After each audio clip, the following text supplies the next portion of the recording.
오늘 말씀 보도록 하겠습니다. 여호수아 말씀인데요. 여호수아 20장 1절부터 9절 말씀.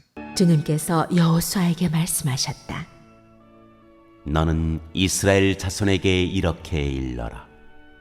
내가 모세를 시켜 너희에게 말한 도피성을 지정하여 고의가 아니라 실수로 사람을 죽인 사람을 그곳으로 피하게 하여라.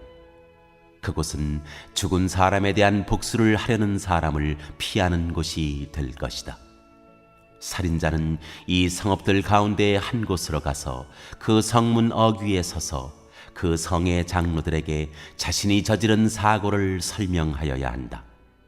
그러면 그들은 그를 성 안으로 받아들이고 그가 있을 곳을 마련해 주어 함께 살도록 해야 한다. 죽은 사람에 대한 복수를 하려는 사람이 뒤쫓아온다 할지라도 그 사람의 손에 살인자를 넘겨주어서는 안 된다. 그가 전부터 그의 이웃을 미워한 것이 아니고 실수로 그를 죽였기 때문이다. 그 살인자는 그 성읍에 머물러 살다가 회중 앞에 서서 재판을 받은 다음 그 당시에 대제사장이 죽은 뒤에야 자기의 성읍 곧 자기가 도망 나왔던 성읍에 있는 자기의 집으로 돌아갈 수 있다. 그래서 그들은 요단강 서쪽 지역에 사는 납달리 산간지방에 있는 갈릴리의 게데스와 에브라임 산간지방의 세겜과 유다 산간지방의 기럇 아르바 곧 헤브론을 도피성으로 구별하여 지정하였다. 또 여리고 동쪽 요단강 동쪽 지역에서는 르우벤 지파의 평지 광야에 있는 베셀과 갓 지파의 길르앗 라못과 므낫세 지파의 바산 골란을 도피성으로 구별하여 지정하였다. 이 성읍들이 이스라엘의 모든 자손이라 그들 가운데 살고 있는 외국인 가운데서 누구든지 실수로 사람을 죽였을 때에 그곳으로 피하여 회중 앞에 설 때까지 죽은 사람에 대한 복수를 하려는 사람의 손에 죽지 않도록 하려고 구별하여 지정한 도피성이다. 우리는 살면서 크고 작은 많은 일들을 겪습니다. 그러면서 실수하기도 하고 의도치 않게 다른 이들을 상하기도 하고 또 힘들게도 만듭니다. 만약 고의로 누군가를 힘들게 했다면 어떠한 형태로든지 처벌을 받는 게 맞다는 생각이 듭니다. 그러나 고의가 아니더라도 내 판단의 어떤 착오나 어떤 나비 효과처럼 내가 그렇게 하지 않았는데 내가 생각하지 않은 방향으로 걷잡을 수 없이 어떤 일들이 문제가 퍼져 나가기도 합니다. 그런 상황 속에서 많은 사람들이 택하는 가장 일반적인 방법, 어떤 문제가 일어났을 때 대부분의 사람들이 택하는 가장 일반적인 방법이 복수입니다. 상대가 고의였던 그렇지 않던지 간에 그로 인해 나와 혹은 내 주변의 어떤 사람들의 마음이 상하고 손에 끼친 일이 발생했다면 고의든지 그렇지 않든지 내가 그것과 무슨 상관이 있다는 생각을 충분히 할 수 있습니다. 내 마음이 슬픈데, 내 마음이 아픈데, 어쩌면 내 마음이 지옥인데 다른 이들의 상황과 마음을 판단할 겨를이 없는 거죠. 그래서 작게는 예전에 군대 있을 때 고참이 열받게 하면 이제 커피 타오라고 하면 거기다가 살짝 이제 그걸 침을 뱉기도 하고 사소한 복수처럼 아니면 좀 뭔가 상하면 괜히 모른 척하고 이런 복수처럼 작은 것도 있지만 어떨 때는 삶을 흔들 만큼 큰 문제를 일으키기도 합니다. 그래서 이 복수라는 주제는 너무 거창하지만 동서양을 막론하고 옛날부터 지금까지 여전히 우리의 삶과 문화를 관통하는 주된 내용 중에 하나입니다. 최근 넷플릭스라는 그 플랫폼에서 트리거라는 한국 드라마가 시즌 1이 공개가 되었어요. 본문도 있고 안 본문도 있는데 저도 그 앞에 시놉시스 일부를 봤지만 이 내용의 보통의 줄거리는 그렇습니다. 우리나라에 억울하게 다른 이들에게 어떤 고통과 모멸을 당하는 사람들이 있어요. 그런데 그 고통을 제대로 이해하고 도와주는 사람들은 그 사람이 생각할 때는 거의 없는 거죠. 그래서 하루에도 몇 번씩 자기를 고통스럽게 하는 이들을 벌하고 싶은 상상을 해요. 거기 주인공들이. 근데 문제는 자기에게 그러한 힘이 없습니다. 상상으로만 끝나는 거죠. 참고 있는 거죠. 점점 우울증 약을 먹고 정대가 상담을 받아도 그런 것들이 해소되지 않고 계속 있는 거예요. 근데 이들의 고통과 이들의 상처와 분노를 이용해서 누군가가 그들에게, 이건 상상의 영역이에요, 총기를 배달합니다. 실제 총기를 배달합니다. 그래서 이들이요 힘을 가졌잖아요. 그러니까 이 총기를 가지고 자기를 그렇게 왕따시킨 사람들, 고통스럽게 만든 사람들, 그리고 그렇게 있는 상황 가운데 자기를 방관하고 그냥 놔둔 그 시스템을 공격하기 시작합니다. 그러한 과정에서 아무런 관계도 없는, 자기의 어떤 복수심과 아무런 관계도 없는 불특정 다수의 사람들도 피해를 입습니다. 그러한 과정 가운데 이러한 상황을 막으려고 하는 그 경찰들의 이야기가 김남길이 주인공인데 그 트리거라는 드라마입니다. 그런데 이 드라마에 나오는 피해자의 모습을 보면 우리 주변 아니면 뉴스에서 흔히 보는 사람들입니다. 그게 어쩌면 우리 자신이 될 수도 있겠습니다. 그리고 그 사람들을 괴롭히는 자들은 정말 한 대가 아니라 정말 수십 대 때려주고 싶은 정말 나쁘고 악한 사람들이 대부분입니다. 그래서 총을 들 얼마나 힘들었으면 그 총을 들고 그 사람을 죽이는 그 가해자, 그 가해자가 참 나쁜 죄지만 잘못했지만 그 자들도 누군가의 피해자이기도 하기에 그 사람들의 삶이, 그 사람들의 행동이 100%는 아니지만 어느 정도 이해가 되는 것도 사실입니다. 제작자들이 그걸 노렸겠죠. 문제의식을 가질 수 있도록. 솔직히 저 역시 누군가에게 이와 비슷한 일을 당할 때 내 안에 분노를 삭히고 복수를 상상하며 시간을 보낸 적이 한두 번이 아닙니다. 또 사람과의 관계도 있고, 이번 탄핵 전국에 막 그런 일이 벌어지면 분이 나가지고 제 방에 들어가서 이제 제 반에 그 복수 세레모니가 있거든요. 어쨌든 간에 그런 일들이 있잖아. 내 안에 분노 어떻게 풀까? 응? 상상 속이라도 그 나쁜 놈들 다 속 시원하게 쓸어버리면 좋겠다. 이런 생각 안 되지만 세상 가운데 그런 일들 나만 그런 것 같지는 않습니다. 여러분도 그런 상황이 각자 있을 거라고 생각이 들어요. 마가복음 9장 42절에 보면 예수님이요 믿는 그 작은 자 하나라도 실족하게 만들면 차라리 연자 맷돌에 목을 메고 바다에 던지기 낫다 생각할 정도로 약자에 대해서, 소자에 대해서 너희가 힘이 좀 있다고, 너희가 조금 중심이라고 함부로 하지 말아라는 말씀을 하셨어요. 그만큼 이 문제를 중요하게 여기셨어요. 차라리 연자맷돌 달아가지고 바다에 빠지는 것이 나중에 내가 그 소자에게 잘못한 너의 죄를 심판하는 것보다 심판하는 게 그거 낫다, 이렇게 말할 정도로 가장 중요하게 여기신 문제예요. 그런데 우리는 실제로 진짜 총을 안 들었을 뿐이지 각양각색의 크고 작은 총들로 서로를 상하게 하고 무너뜨리고 망가뜨립니다.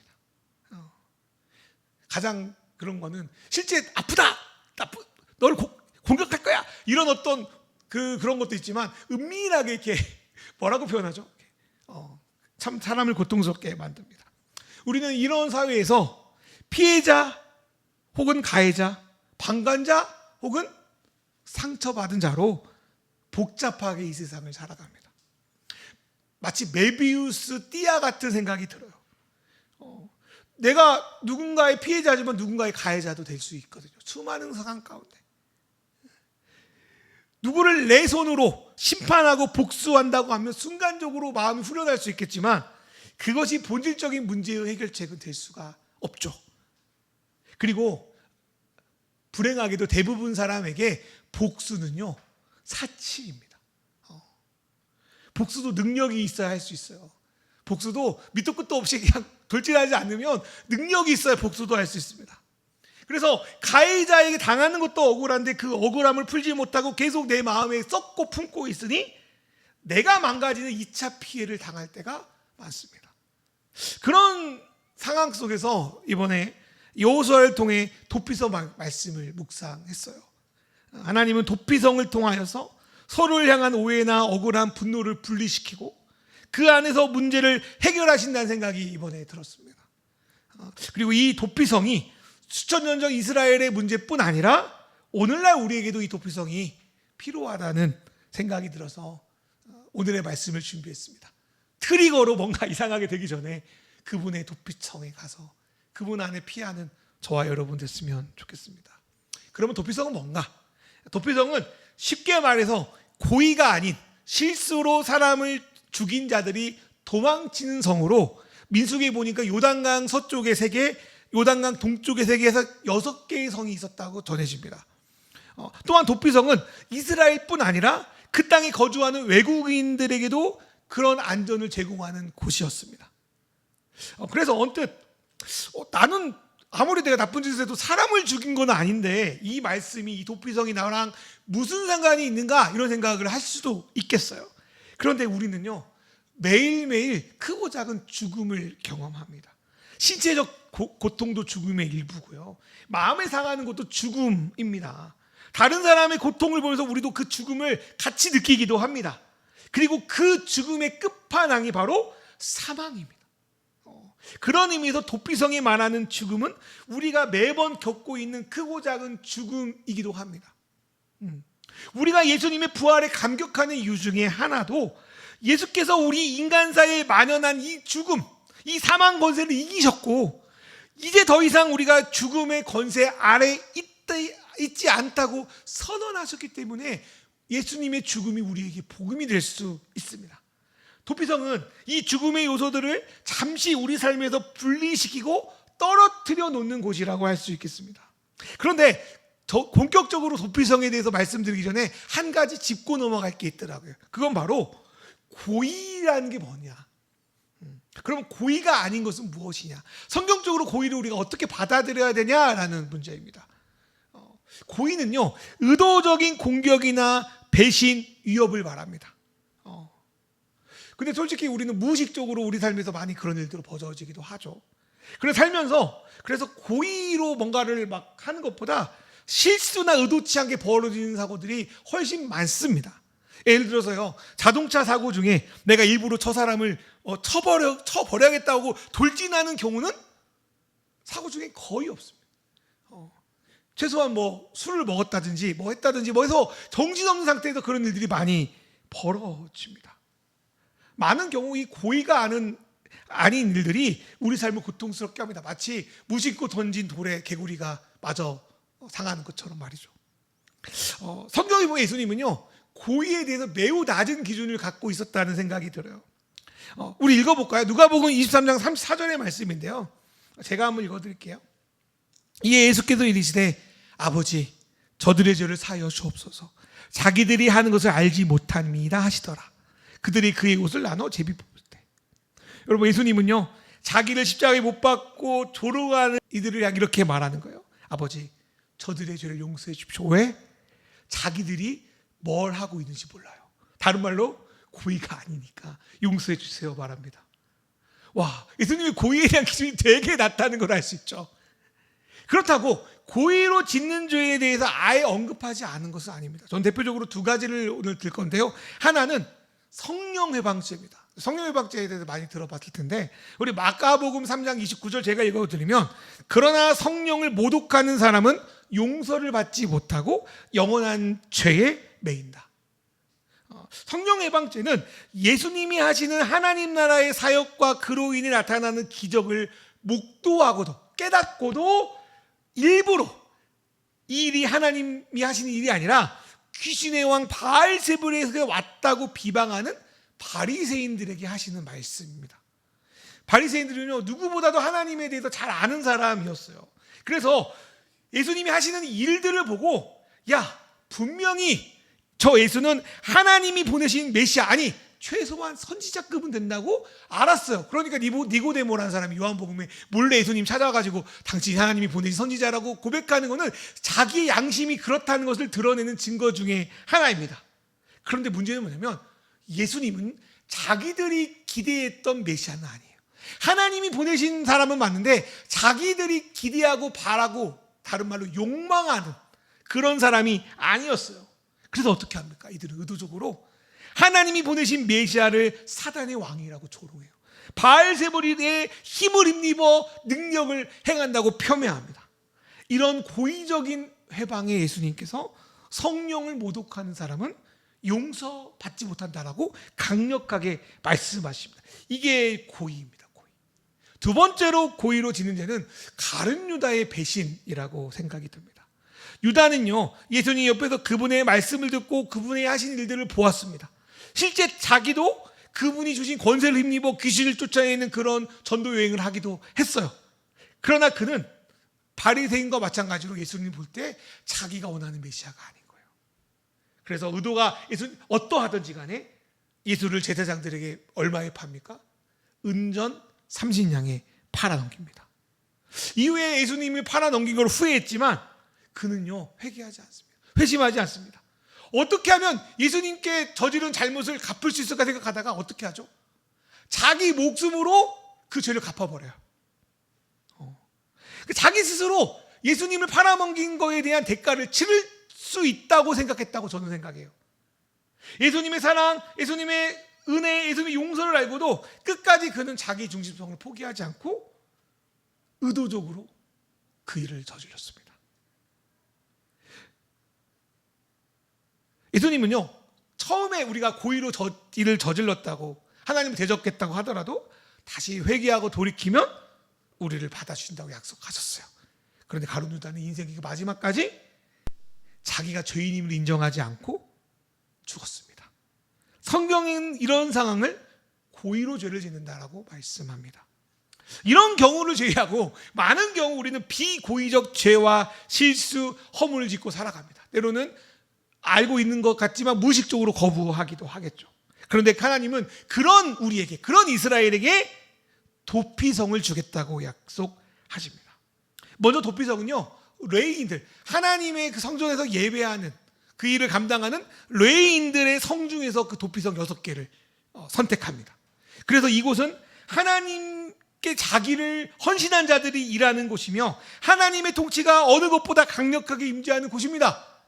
그런 의미에서 교회라는 말이 많이 오염됐지만 신앙 공동체가 더는 도피성이 되어야 된다는 생각이 듭니다. 두 번째로 이 도피성은 재판을 진행하는 곳이었습니다. 고의가 아닌 살인자가 도피성에 도착하면 성문에 장로들이 있어요. 그 당시 이제 유대 사회는 성문에 어른들이 모여 계셨거든요. 요즘은 아니 옛날에는 막 어른들이 무슨 공원에 가서 장기치고 있었잖아요. 그런 것처럼 어른들이 그 성문 앞에 모여 있으면 그 성문 앞에서 자기가 어떤 일을 저질렀는지에 대한 최초의 진술을 합니다.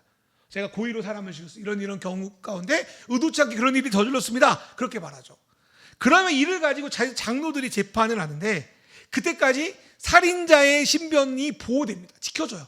아니 누군가 죽었으면 그 가족들이 있을 거 아니에요. 그 가족도 열받지 않겠습니까? 쫓아 죽이려고 하는 거죠. 도피성에 도착하기 전에 가를 잡아가 죽이려고 하는 거예요. 그리고 도피성에 와가지고 그 장로들에게 가 내놓으라고 합니다. 근데 그 도피성의 사람들은 그 사람을 내주지 않죠. 자, 그런 다음에 이 살인자는 많은 사람이 모인 가운데 거기에 가해자나 피해자도 있겠죠. 재판을 받게 됩니다. 그 재판 속에서 이 살인자의 고의성이 입증되면 그들은 복수자에 넘겨지게 될 겁니다.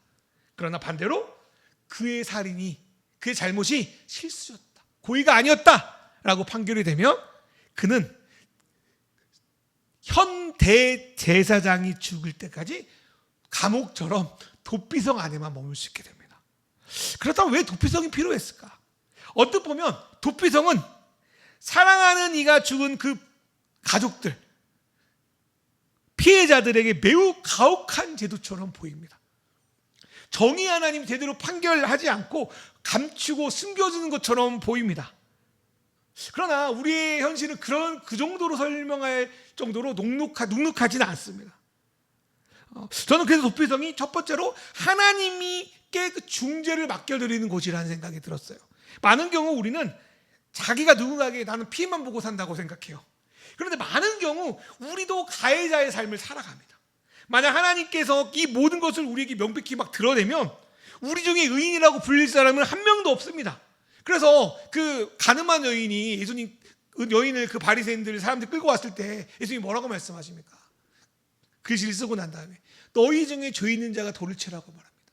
아무도 칠 사람이 없는 거예요. 그래서 이 문제는 아까도 말했지만 메비우스의 띠처럼 매우 복잡하고 어려운 문제입니다. 그때 하나님은 도피성을 통해 이 문제에 개입하시는 거예요. 만물의 주관자이자 너희들의 주인인 내가 이 문제를 지켜보고 있다. 이 문제를 해결하려고 기다리고 있다. 그리고 반드시 내가 해결하겠다라고 하는 게 도피성의 제도입니다. 그래서 도피성의 제도의 기초는 하나님의 통치와 그분의 권위를 인정하는 데서 시작해요. 그분의 주권을 받아들이지 않으면, 그분의 주권을 위임받는 그 레위성의 장로들의 권위를 받아들이지 않으면 그 도피성 제도는 성립되지 않아요. 특별히 오늘날 더욱 그렇습니다.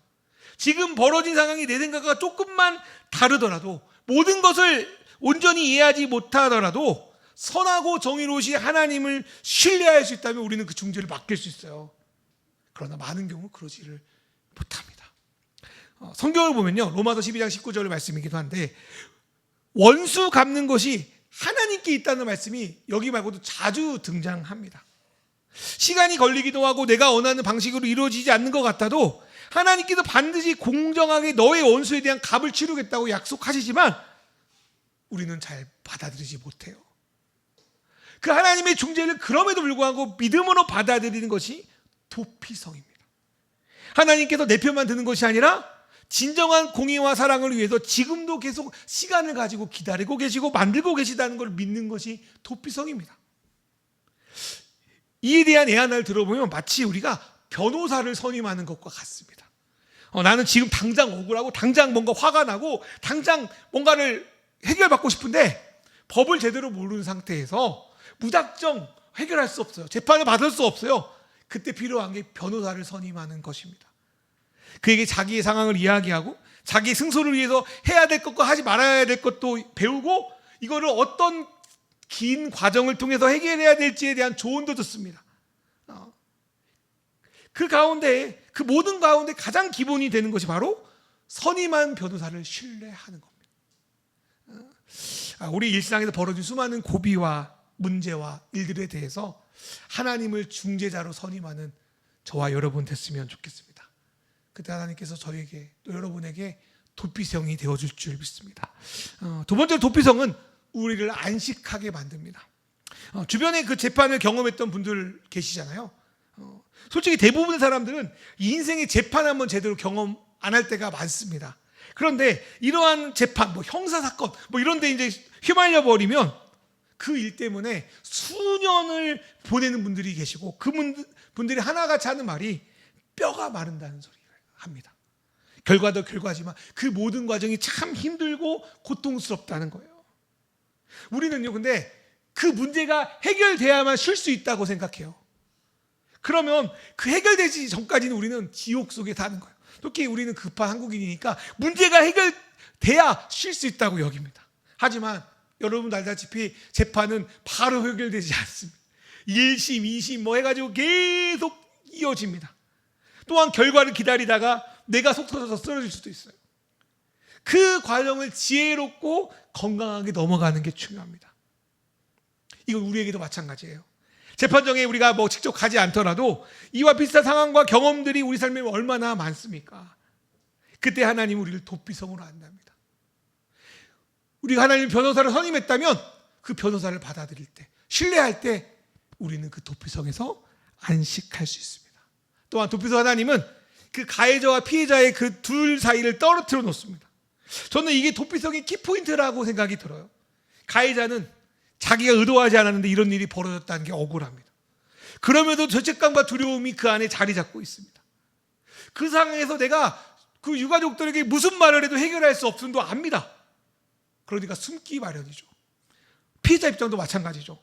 사실관계가 어떠하든지 가까운 자의 고통을 목도하며 또 자기의 힘듦을 목도하며 복수를 소망합니다. 내 사랑하는 자가 받은 고통을 상대에게도 맛보여주고 싶어요. 그런 마음을 품는 자체가 지옥 같지 않습니까?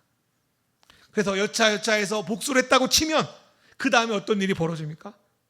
이제 자기도 누군가에게 가해자가 돼요. 그래서 복수가 복수를 낳아요. 여러분 무협지 좋아하세요? 저 무협지 많이 좋아하는데 복수가 복수를 낳아요. 아빠를 죽였으면 아들이 가서 복수를 하면 그 죽인 아빠의 또 아들이 또 와서 복수해서 복수가 계속 이어지는 거예요. 무협지 주제처럼 우리 삶이 그렇게 끌려간다는 겁니다. 그 상황에서 하나님이 하시는 일이 둘 사이를 떨어뜨려 뒀습니다. 그래서 가해자에게는 자기가 정말 무엇을 잘못했는지, 어떻게 해야 좋은지, 내가 놓친 문제가 무엇인지를 생각하고 회개할 시간을 주고요. 그 격리의 시간은 가해자가 피해자에게 진실한 용서를 구할 수 있도록 돕습니다. 그건 피해자에게도 마찬가지입니다. 도피성은 피해를 피로 갚는 악순환을 멈추게 만들고요. 그 마음을 계속 지옥 가운데 머무는 것을 끊어버립니다. 그 격리의 시간을 통해서 내가 그 복수의 감정을 내려놓고 무엇이 진정한 해결책일지, 무엇이 하나님과 자기에게 현명한 방법인지를 찾아갑니다. 저는 하나님께서 그렇게 서로를 딱 만날 수 없게 격리시키고 시간을 주는 것이 이러한 안식을 주기 위해서라는 생각을 이번에 갖게 되었습니다. 급하게 하면 실수하기 마련이죠. 내 뜻과 감정으로 해결하려고 하면 또 다른 문제를 낳습니다. 해결한다고 해도 상처는 사라지지 않습니다. 그러나 하나님의 방식에 순종하며 격리를 통해 주시는 안식은 그 시간 속에서 하나님의 뜻이 무엇인지를 알고 그것을 내 마음과 삶에 스며들게 만드는 시간입니다. 그 가운데 우리 안에 진정한 회심과 회복과 용서가 일어나는 것, 그게 도피성의 두 번째 목적이라는 생각이 듭니다. 마지막 목적입니다. 마지막으로 세 번째 도피성의 목적이 뭘까? 여호수아 20장 말씀을 보면서 조금 의아하고 이해되지 않는 말씀 구절이 있었는데 그게 여호수아 20장 6절 말씀입니다. 한번 마지막 읽어볼까요? 여호수아 20장 6절 말씀 시작. 그 살인자는 그 성읍에 머물며 살다가 회중 앞에 서서 재판을 받은 다음 그 당시에 대제사장이 죽은 뒤에야 자기 성읍 곧 자기가 도망 나왔던 성읍에 있는 자기 집으로 돌아갈 수 있다. 여러분 도피성에 이제 격리되어 있다가 이 가해자가 자기 고향으로 돌아가는 시기가 언제입니까? 지금 현 제사장이 죽을 때입니다. 마치 그 천주교의 교황께서 이제 임기를 마치고 죽을 때 이제 풀려나는 거예요. 뭐 그렇게 따지면 이게 뭘까 생각이 들었어요. 여러분 알다시피 대제사장이 1년에 한 번 대속죄일에 온 이스라엘의 죄를 용서받게 지성소로 들어가죠. 거룩한 지성소로 들어간다는 건 자기의 목숨을 담보로 거는 것과 마찬가지입니다. 자기의 목숨을 담보로 온 이스라엘 죄를 사하게 하는 게 대제사장의 주된 일입니다. 그런 역할을 하는 대제사장이 죽는다는 게 어떤 의미인가? 어떨 때는 우리가 많이 들었겠지만 대제사장이 막 흠이 있고 올라가다가 죽을 때가 있잖아요. 뭐 죄가 있어서 뭐 그럴 수도 있지만 늙어서 죽을 수도 있지만 하나님이 이 대제사장의 희생을 봐주셔서 온 이스라엘의 죄를 용서했다는 의미도 해석할 수 있지 않을까요? 이러한 생각을 지지하는 말씀이 히브리서 말씀이에요. 여기서 예수님은요 대제사장의 모습으로 표현됩니다. 그런데 히브리서의 대제사장인 예수는 양이나 소의 피를 가지고 가는 것이 아니에요. 예수님은 뭘 가지고 갑니까? 대제사장이면서 제물이 돼서 올라가요. 대제사장 예수가 자기의 피, 다른 말로 자기의 목숨을 가지고 지성소에 들어가 영원한 속죄를 이루십니다. 그 속죄를 이룰 때 성경은 우리의 모든 죄, 모든 허물, 모든 벽이 무너진다고 말합니다. 하나님과 또 사람의 관계에서 쌓인 그 죄의 빚, 그 메비우스 띠처럼 도저히 얽히고 설켜가지고 풀 수 없는 그 죄의 매듭이 그리스도라는 날카로운 희생의 검에 끊긴다고 말하는 거예요. 그리고 이 대제사장 되신 예수의 죽음이요 하나님과의 관계뿐 아니라 나와 이웃과의 관계 가운데 있었던 죄와 허물과 죽음의 문제를 단번에 해결하신다고 성경은 말합니다. 그것이 대제사장이시고 제물 대신 예수의 죽음의 이유와 목적이라고 말합니다. 그래서 원칙적으로 보면 우리는 예수의 죽음과 대속의 은혜로 하나님과의 관계가 회복됐을 뿐 아니라 그 은혜로 나를 용서하고 형제를 용서할 수 있다고 말합니다. 서로를 향한 오해와 미움을 중단하고 밝은 빛 가운데 나아갈 수 있다는 것이 예수의 십자가의 의미입니다. 그러나 우리는 대제사장 예수의 죽음에도 불구하고 빛 가운데로 나오지 못할 때가 참 많습니다. 이미 이루어졌지만 이루어지지 않은 그 긴장 상태 때문에 그렇습니다.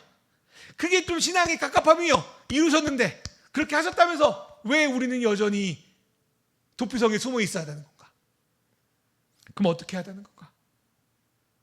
첫 번째로 예수님의 죽음의 의미와 목적이 완전히 이루어지는 그날 주님이 오시는 그 재림의 날을 소망합니다. 여러분 그 날이 저는 옛날에 영화 바울의 마지막 장면처럼 느껴집니다. 영화 혹시 보셨어요? 바울이라는 영화? 누군가를 기독교들 많이 박해하잖아요. 그러다가 나중에 예수님이 구주인 걸 깨닫고 돌이키잖아요. 근데 그 영화 바울은 참 흥미로운 게 바울의 죄책감에 대해서 다뤄요. 그러니까 영화적인 설정이지만 꿈을 꿔. 가끔씩 자기가 그 박해했던, 자기가 아마 죽였을 거라고 생각도 들어요. 박해하고 아마 죽였던 그 그리스도인들이 순간순간 자기 꿈속에서 떠올라요. 그게 평생의 죄책감이거든요. 근데 바울이 이제 그 영화 가운데 마지막에 이제 죽음을 당하죠. 죽음을 당할 때 천국이라는 공간으로 보여지는 곳에 딱 들어갈 때 이제까지 바울이 죄책감에서 꿈꿨던 그 박해받은 그리스도인의 얼굴은 되게 굳어 있어요. 근데 그 자기가 죽고 천국에 올라갔을 때 그 사람들의 얼굴이 환하게 빛나요. 자기의 그 관계가 회복된 거죠. 천국은 그런 곳이 아닐까 생각이 들어요. 저도 그날을 간절히 기다립니다. 저도 가해자거든요. 누군가의 피해자지만 또한 도피성은요, 십자가에 흘린 피가 나와 우리 사이에 깨어진 관계 속으로 완전히 스며들 때까지 머무는 시간과 공간이 될 수 있어요. 하나님 시간을 주신 거는 아직까지는 의미도 있지만 십자가의 피가 내 안에 온전히 스며들기까지. 지금은 좀 별로 들어온 것 같지 않지만 도피성에 갇힌 자와 도피성 밖에서 때로는 복수를 기다리며 이를 갈고 있는 자가 대제사장 예수가 흘리신 피로 화해하고 하늘의 날을 기다리며 그 피가 온전히 자기 마음 가운데 스며들 수 있게 기다리는 곳이 도피성이 아닐까 생각이 듭니다. 그래서 우리는 가상의 도피성이 필요해요. 우리는 그 도피성에서 주님의 십자가를 생각합니다. 십자가의 은혜가 주님이 오시는 그날뿐 아니라 우리 삶에 계속 스며들기를 기도합니다. 그리고 그날이 오기 전 서로의 도피성에 머물며 하나님의 중재를 받아들이고 안식하는 날을 살아야 될 줄 믿습니다. 하나님께서 저와 여러분 또 여러분의 삶의 관계들을 중재하시길 소망합니다. 마음이 깨어지고 상한 상황 가운데 하나님이 여러분을 안식해 주시기를, 안식을 주길 소망합니다. 그리고 십자가의 능력이 저와 여러분의 미래의 구원뿐 아니라 오늘을 구원하기를, 십자가의 피의 은혜가 저와 여러분의 마음에 스며들기를 주 예수의 이름으로 간절히 소망하며 축원합니다.